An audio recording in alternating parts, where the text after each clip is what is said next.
Everyone, welcome on my channel. और आज की जो वीडियो, आज से जो वीडियो स्टार्ट होगी प्रीवियस ईयर पेपर की, वो वन लाइनर के फॉर्म में होगी, जैसा कि आपने थंबनेल में पढ़ लिया होगा। तो वन लाइनर करने की ज़रूरत इसलिए पड़ी है क्योंकि अभी पेपर में बहुत कम टाइम पड़ा है और मैं चाहती हूँ कि 2024 से लेके कम से कम 5 साल तक के जो पेपर हैं वो वन लाइनर फॉर्म में आपके रिवीजन हो जाए। ठीक है, तो ज़्यादा समय नहीं लगता है और आपको क्वेश्चंस भी हैं जो हैं वो रिपीट हो जाएंगे, रिवाइज हो जाएंगे। तो इसलिए ये वन लाइनर फॉर्म डायरेक्ट हम लोग जो करेक्ट ऑप्शन है वहाँ तक चलेंगे।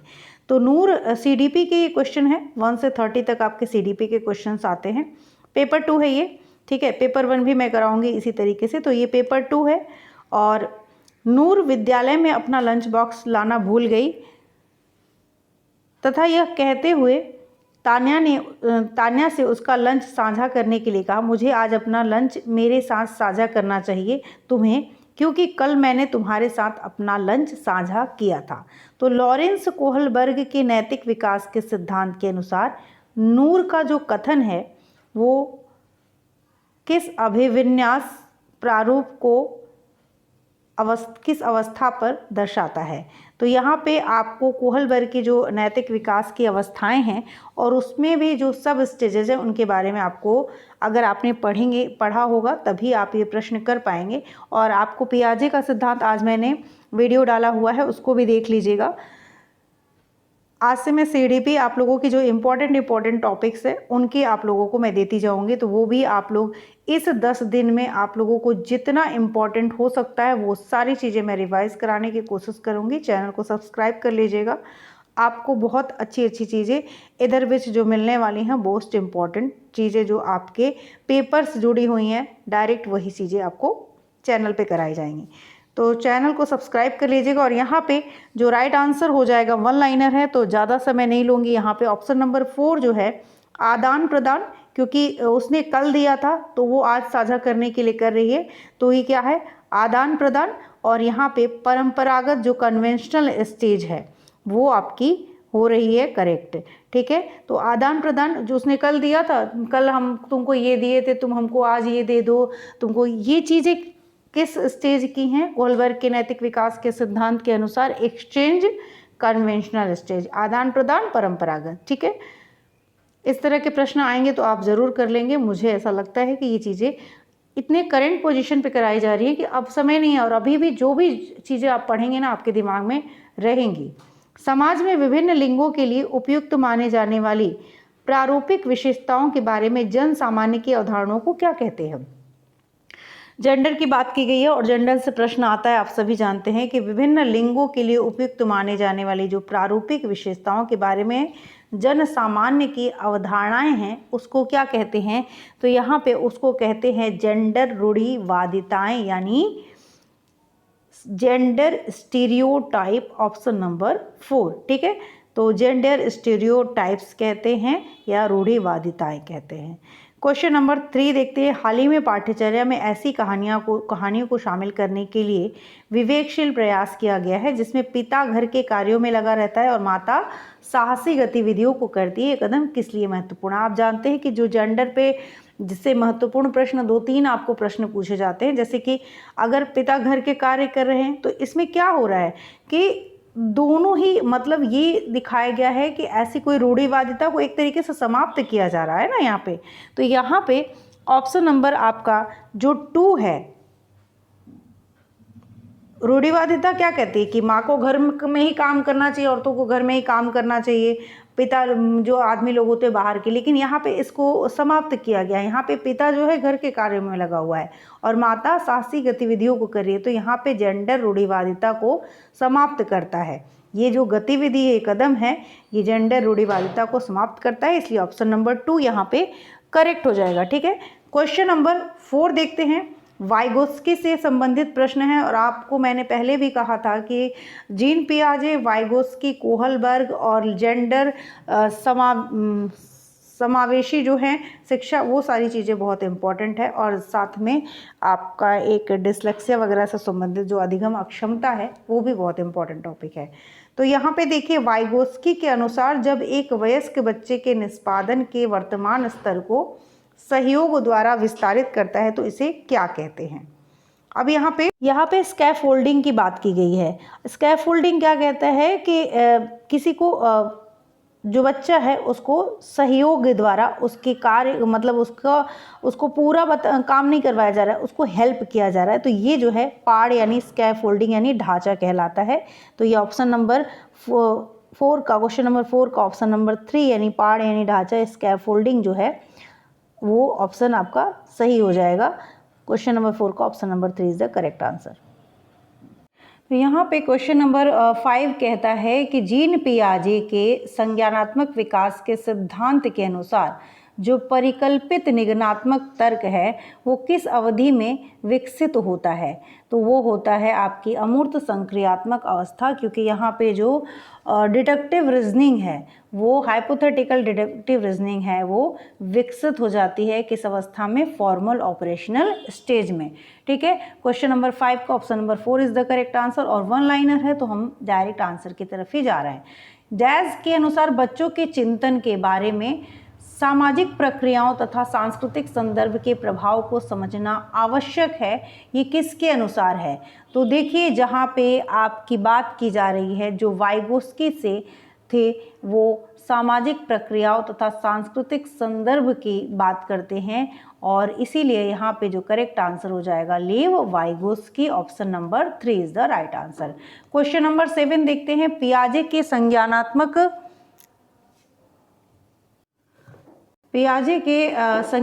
विकास के सिद्धांत से निहितार्थ निकालते हुए एक ग्रेड 6 to 8 के शिक्षक को पियाजे के संज्ञानात्मक विकास के सिद्धांत निहितार्थ निकालते हुए एक ग्रेड 6 to 8 के शिक्षक को अपनी कक्षा में क्या करना चाहिए। तो वो उसको क्या करना चाहिए, ये है ऑप्शन नंबर 2 आपका।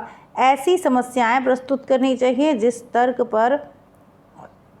जिसमें तर्क पर आधारित समाधान की आवश्यकता होती है। तो 6 to 8 के शिक्षक को अपनी कक्षा में ऐसी समस्याएं प्रस्तुत करनी चाहिए जिसमें तर्क आधारित समाधान की आवश्यकता होती है, यानी problems that require reasoning based solution. ठीक है, तो ये ऑप्शन आपका करेक्ट हो जाएगा। क्वेश्चन नंबर 8 देखते हैं और क्वेश्चन नंबर 8 क्या करता है, हार्वर्ड गार्डनर की बहुबुद्धि सिद्धांत से संबंधित है। तार्किक गणितीय बुद्धि वाले एक व्यक्ति की क्या विशेषताएं हो सकती हैं। तो तार्किक गणितीय बुद्धि की बात की गई है, तो गणितीय बुद्धि किसमें आएगी आपकी, पैटर्न को खोजने की एवं तर्क की लंबी श्रृंखला को हल करने की क्षमता और संवेदनशीलता जो है वो तार्किक गणितीय बुद्धि वाले एक व्यक्ति की विशेषताएं हो सकती हैं। ठीक है, क्वेश्चन नंबर 9 देखते हैं। वह प्रक्रिया जिसके द्वारा बच्चे आदतों, कौशलों, मूल्यों तथा अभिप्रेरणा को विकसित करते हैं और जो उन्हें समाज का जिम्मेदार एवं क्रियाशील सदस्य बनाती है उसे क्या कहते हैं। तो उस प्रक्रिया को, उस प्रोसेस को कहते हैं सामाजिकरण, जिसमें बच्चे आदतों, कौशलों, मूल्यों तथा अभिप्रेरणा को विकसित करते हैं और उन्हें समाज का जिम्मेदार एवं क्रियाशील सदस्य बनाती है, उसे हम सामाजिकरण, सोशलाइजेशन कहते हैं। ठीक है, क्वेश्चन नंबर 10 कहता है कि मानव विकास के संदर्भ में आनुवंशिकता तथा पर्यावरण की भूमिका के बारे में निम्नलिखित में से कौन सा कथन सही है, कौन सा सही है। तो आप जानते हैं ये डेवलपमेंट का क्वेश्चन है और इसके अनुसार जो आनुवंशिकता होती है और पर्यावरण दोनों एक जटिल पारस्परिक क्रिया के रूप में मानव के विकास को प्रभावित करते हैं, यानी हेरिडिटी एंड एनवायरनमेंट बोथ दोनों ही इन्फ्लुएंस करते हैं किसी मानव के विकास को। तो मानव को विकास को प्रभावित करने में दोनों ही मुख्य रूप से जिम्मेदार होते हैं, आनुवंशिकता और पर्यावरण। ठीक है, क्वेश्चन नंबर 10 हो गया। क्वेश्चन नंबर 11 देखते हैं। एक प्रगतिशील कक्षा में कैसा होता है, प्रगतिशील कक्षा या प्रोग्रेसिव जो क्लासरूम होता है उसको कैसा होना चाहिए। तो विद्यार्थी के द्वारा ज्ञान की संरचना की जाती है। देखिए ये सब अगर टैग वर्ड की बात करें तो निष्क्रिय आ गया, बिल्कुल नहीं। दोहराना ये भी एक निगेटिव टैग वर्ड है। विद्यार्थी के द्वारा ज्ञान का अनुस्मरण ये आपका क्वेश्चन नहीं होगा, तो ये ऑप्शन आपका ज्ञान की संरचना की जाती है किसके द्वारा, विद्यार्थी के द्वारा, विद्यार्थी उसमें सक्रिय भूमिका निभाता है, इसलिए ऑप्शन सही हो जाएगा। सतत एवं समग्र मूल्यांकन में क्या शामिल है? तो सतत एवं व्यापक मूल्यांकन यानी समग्र मूल्यांकन में जो होता है वो विविध प्रकार की रणनीतियों का प्रयोग करते हुए दोनों संरचनात्मक एवं संकलनात्मक आकलन का प्रयोग करना, both formative and summative assessment using a wide variety of strategies. तो ये है आपका, ये दोनों ही शामिल हैं इसमें। क्वेश्चन नंबर 13 देखते हैं। आपकी कक्षा में एक विद्यार्थी को विभिन्न स्रोतों से बार बार यह बताया गया है कि उसके सामाजिक वर्ग के लोग शैक्षिक क्षेत्र में निम्न स्तरीय प्रदर्शन करते हैं। इस रूढ़िवादिता एवं परिमाणिक रूढ़िवादी आशंका के प्रभाव को कम करने के लिए एक शिक्षक को क्या पहल करनी चाहिए? तो क्या पहल करनी चाहिए भाई?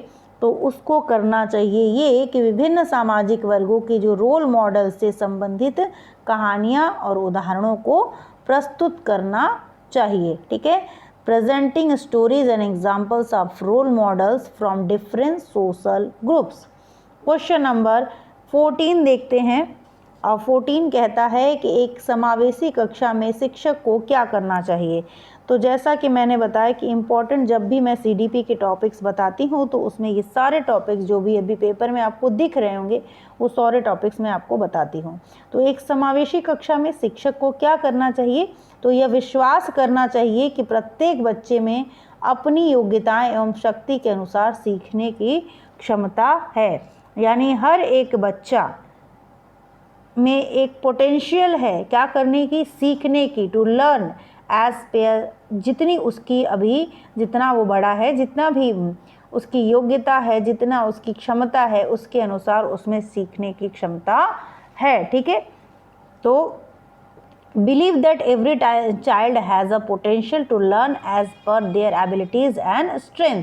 Question number 15। एक विद्यार्थी कक्षा में निम्नलिखित लक्षण प्रदर्शित करता है: पढ़ने के प्रति चिंता, शब्दों या अक्षरों को पहचानने में कठिनाई, निम्न स्तरीय शब्दावली कौशल, पढ़े हुए पाठ को समझने या याद करने में कठिनाई। ये किसके सूचक हैं?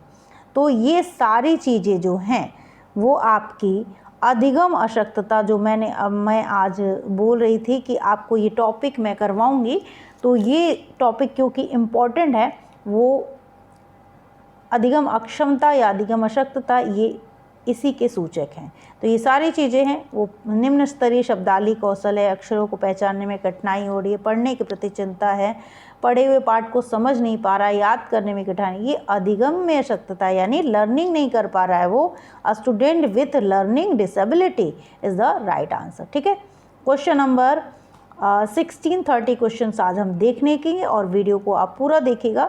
एक शिक्षक एक समावेशी कक्षा में विशेष योग्यता वर्ग वाले अधिगमकर्ताओं की आवश्यकताओं को किस प्रकार से बता सकता है या संबोधित कर सकता है? तो 13 मिनट हो गए हैं और आप लोग वीडियो को पूरा देखिएगा, मतलब 20 मिनट में आप लोग 30 क्वेश्चंस देख लेंगे और ये 20 मिनट आप लोग ऐसे ही रील्स वगैरह में बर्बाद कर देते हैं तो आपके 30 क्वेश्चंस के रिवीजन हो जाएंगे जो कि आपके इम्पॉर्टेंट है। ठीक है, मैंने पियाजे का आपको वो दे दिया है नोट्स, वो आप लोग देख लीजिएगा, उसके बाद आपको क्वेश्चन करने में प्रॉब्लम नहीं आएगी। तो क्वेश्चन नंबर 16, एक शिक्षक एक समावेशी कक्षा में विशेष योग्यता वर्ग वाले अधिगमकर्ताओं की आवश्यकताओं को किस प्रकार से बता सकता है या संबोधित कर सकता है? तो इसका आंसर हो जाएगा प्रत्येक विद्यार्थी के अधिगम के सशक्त पक्षों एवं कमजोरियों के विश्लेषण के आधार पर विशिष्ट अधिगम उद्देश्यों को विकसित करना। देखिए, वन लाइनर का मतलब मेरा यही था कि मैं डायरेक्ट आंसर बताऊं और टैग वर्ड्स में आप लोगों को बताना है। बहुत सारे टॉपिक्स हैं, जो चीज़ें इम्पॉर्टेंट वीडियोस मुझे आप लोगों को देनी है, जो कि अभी अगर आप देख लेते हैं तो आपको पेपर से पहले आपको मिल जाएंगे और उसको देख के जाइएगा ताकि आपको मार्क्स में आप पूरी तरीके से आप पेपर के लिए तैयार हैं। ठीक है, एक शिक्षिका अपने कक्षा में सृजनात्मक विद्यार्थियों को किस प्रकार से प्रोत्साहित कर सकती है? तो इसके लिए क्या करना पड़ेगा? उस अनेक परिप्रेक्ष्यों को प्रोत्साहित करके तथा मूल विचारों को महत्व देकर, यानी encouraging multiple perspective and appreciating original ideas को कक्षा में सृजनात्मक विचारियों जो आपके क्रिएटिव लर्नर हैं उनको इंकरेज कैसे कर सकती है। ठीक है, तो ये सारी चीज़ें उनके जो पर्सपेक्टिव हैं उनको प्रोत्साहित करके उनके मूल विचारों को महत्व देकर। तो बच्चे के विचार को कभी भी इग्नोर नहीं करना है। क्वेश्चन नंबर 18 क्या कहता है, निम्नलिखित में से कौन सा कारक कक्षा में सार्थक अधिगम का पक्ष लेता है। सार्थक अधिगम कहाँ हो रहा है, इसका मतलब यही है। तो यहाँ पे विषय वस्तु एवं बच्चों के संपूर्ण कुशलक्षेम एवं अधिगम के प्रति सच्चा सरोकार रखना, showing genuine interest in the content matter and having concern for child overall being and learning. तो ये आंसर आपका सही हो जाएगा। क्वेश्चन नंबर 19 देखते हैं, निम्नलिखित में से कौन सा प्रभावशाली समस्या समाधान रणनीति का एक उदाहरण है। तो वो उसका राइट आंसर हो जाएगा साध्य विश्लेषण, यानी means and and analysis dividing the problem into number of सब गोल्स। समस्या को अनेक उपलक्ष्यों में विभाजित करना एक प्रभावशाली समाधान रणनीति का एक उदाहरण है। ठीक है, 19 का option number 4 is the right answer. Question number 20 देखते हैं, निम्नलिखित में से कौन सी शिक्षण अधिगम के लिए एक प्रभावशाली शिक्षण प्रणाली नहीं है। बहुत ध्यान से ध्यान रखिएगा, नहीं है वाला ऑप्शन, इसमें थोड़ा सा ध्यान दीजिएगा कि नहीं है पूछा गया है, तो हमको 3 ऑप्शन जो हैं वो सही होंगे और एक ऑप्शन जो नहीं है उसको खोजना है। तो यहाँ पे शिक्षण अधिगम के लिए प्रभावशाली शिक्षण प्रणाली नहीं है जो कि दिए गए ज्ञान को दोहराने पर, तो निगेटिव वाला जो यहाँ पे निगेटिव टैग होगा वो आपका ऑप्शन यहाँ पे करेक्ट हो जाएगा, क्योंकि यहाँ पे नहीं है ऑप्शन पूछा गया है। तो निगेटिव का क्वेश्चन पूछा गया है तो निगेटिव टैग वर्ड भी आप ढूंढिए। दोहराना सही चीज़ नहीं है, तो ये ऑप्शन आपका करेक्ट हो जाएगा। ठीक है, शिक्षक कक्षा में पढ़ने में ध्यान न देने वाले बच्चों को किस प्रकार का बर्ताव करते हैं। तो ये प्रश्न बच्चों से किस तरीके का व्यवहार करना चाहिए, अगर वो पढ़ने में ध्यान नहीं दे रहे हैं तो क्या करना चाहिए उनके साथ। तो आप कभी भी बच्चों के लिए नेगेटिव मत होइए, बच्चों को आपको समझाना है और अच्छे से उनसे पेश आना है। बच्चे को कभी आप डांटने, इस तरीके के जो ऑप्शन होंगे उनको हटा दिया करिए। तो यहाँ पे उनसे बात करके उनकी अभिरुचि का कारण जानने की कोशिश करके ये ऑप्शन आपका सही हो जाएगा। उनसे बात कीजिए और उनकी अरुचि, वो इंटरेस्ट क्यों नहीं ले रहे हैं उस बात को जानने की कोशिश करना है। ठीक है, संरचनावादी उपागम क्या बताता है कि डैश की संरचना के लिए अत्यंत आवश्यक है। क्या बताता है, तो विद्यार्थी का पूर्व ज्ञान यानी प्रायर नॉलेज ऑफ लर्नर। संरचनावादी उपागम बताता है विद्यार्थी का पूर्व ज्ञान की संरचना के लिए, ज्ञान जो है वो ज्ञान की संरचना के लिए बहुत ही आवश्यक है। तो prior knowledge of the learner is important. ठीक है, तो यहाँ पे क्वेश्चन नंबर 23 देखते हैं, अनेक बच्चे अनेक घटनाओं के बारे में सहजानुभूति सिद्धांत की संरचना करते हैं। इस पृष्ठभूमि के एक शिक्षक को क्या करना चाहिए। तो इस पृष्ठभूमि में एक शिक्षक को संवाद के द्वारा बच्चों की इन अवधारणाओं को चुनौती देनी चाहिए, इज द राइट आंसर।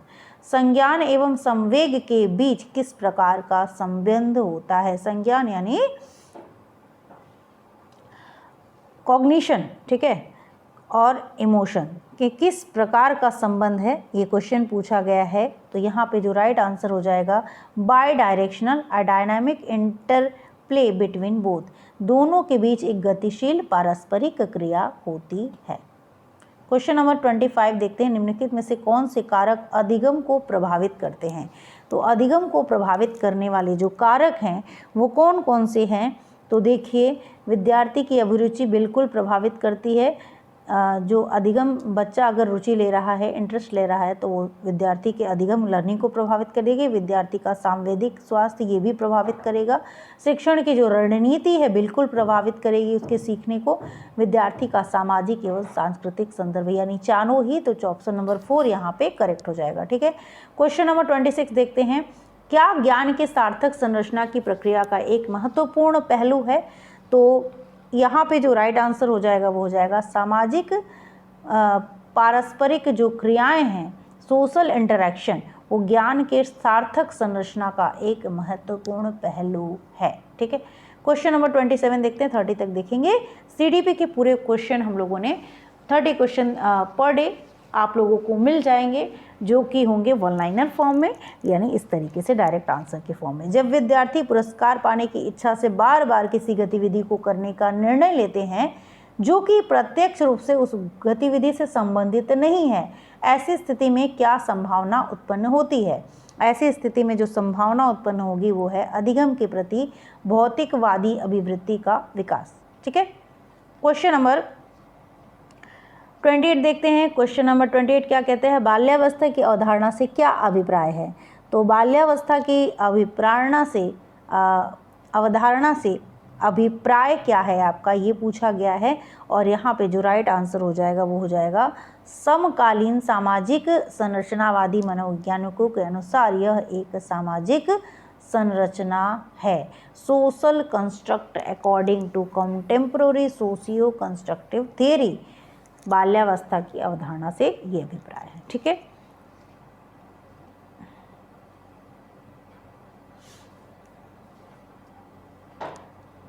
यहाँ के बाद क्वेश्चन नंबर 29 देखते हैं। निम्नलिखित में से कौन सी मध्य बाल्यावस्था की अवस्था है, यानी मिडिल चाइल्डहुड किसको कहते हैं? तो यहाँ पे आपका जो राइट आंसर हो जाएगा वो हो जाएगा ऑप्शन नंबर 3, यानी बच्चे तार्किक एवं मूर्त रूप से सोचना प्रारंभ करते हैं, करने लगते हैं, योग्यता विकसित हो जाती, ये नहीं हो रहा है, यहाँ पे स्टार्ट कर रहे हैं, वो है मध्य बाल्यावस्था की अवस्था। ठीक है, तो ये है परिवार एवं पास पड़ोस बच्चों के सामाजिकरण की कौन सी एजेंसी हैं? तो परिवार एवं जो पास पड़ोस होता है वो आपका प्राथमिक एजेंसी होती है, यानी प्राइमरी सोशलाइजिंग एजेंसी हैं परिवार एवं पास पड़ोस। तो आज की वीडियो में इतना ही, और आप लोग अगर कहेंगे तो मैं पूरे 150 प्रश्न जो है आप लोगों के साथ, लेकिन वीडियो लंबी हो जाएगी, आप लोग देखते नहीं हैं, इसलिए 30 क्वेश्चन ही देखेंगे वन लाइनर फॉर्म में। आज के लिए इतना ही, मिलते हैं नेक्स्ट वीडियो में। आप लोग पियाजे का जो मैंने दिया है इससे पहले की जो वीडियोज़ हैं उनको ज़रूर देख लीजिएगा, और लाइव क्लास में मिलेंगे। NCERT आज कोशिश करेंगे कि मोस्ट इम्पॉर्टेंट जो टॉपिक्स हैं उनको ख़त्म कर दें।